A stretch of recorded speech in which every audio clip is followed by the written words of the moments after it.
I'm Rabbi Brian Zachary Mayer. I help the spiritual but not religious.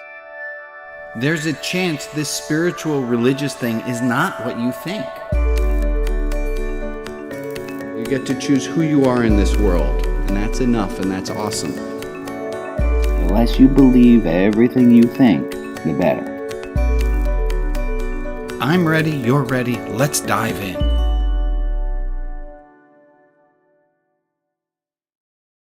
What is your favorite book about Kabbalah? I'm asked this question probably monthly. What's my favorite book on the Kabbalah? What book should I read? And I'll tell you, I will not make a recommendation. I won't make a recommendation as to what book you should read about Kabbalah, because I don't think you should read a book about Kabbalah. Let me explain.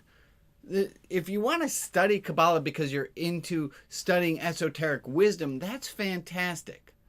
But studying Kabbalah because you think that you're going to find answers in it to questions you have in your life because you are Jewish is just goofy. Let me tell a story to explain. There's a man, he's standing near a lamppost. And he's searching, he's looking, and a police officer comes by and she says, "Can I help you look?" He says, yeah, I lost my wallet and I'm looking for it.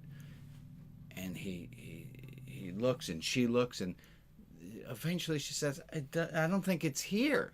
He says, "Yeah, I lost it down in that alley." And she said, "Well, what the hell are you looking here near the lamppost for?" And he says, "Well, it's really dark over in the alley, so the light's much better here." It's a good story.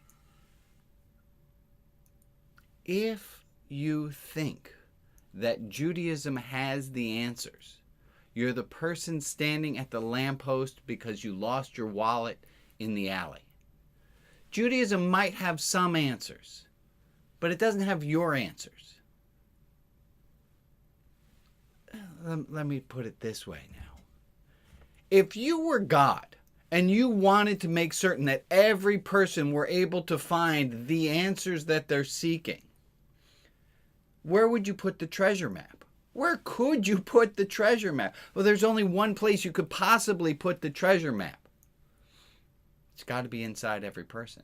It can't be in some book that's hidden on top of a mountain, or that you have to learn Hebrew to decode. The answers have to be within.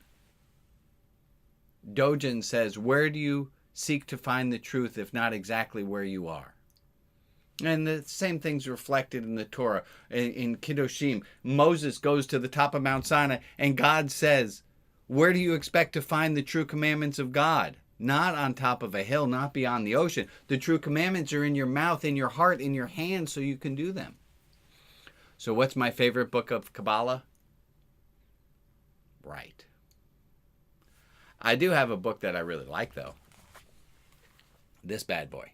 My Fun Theology Workbook. I wrote it by Rabbi Brian Zachary Mayer. It's how to find out what the God of your understanding wants from you. And this is a book filled with, it's got exercises in it and things for you to think about as to how to figure out what God wants from you. I don't have the answers, but I am an excellent teacher, and I'm a good guide. You want favorite book about Kabbalah? With lots of love.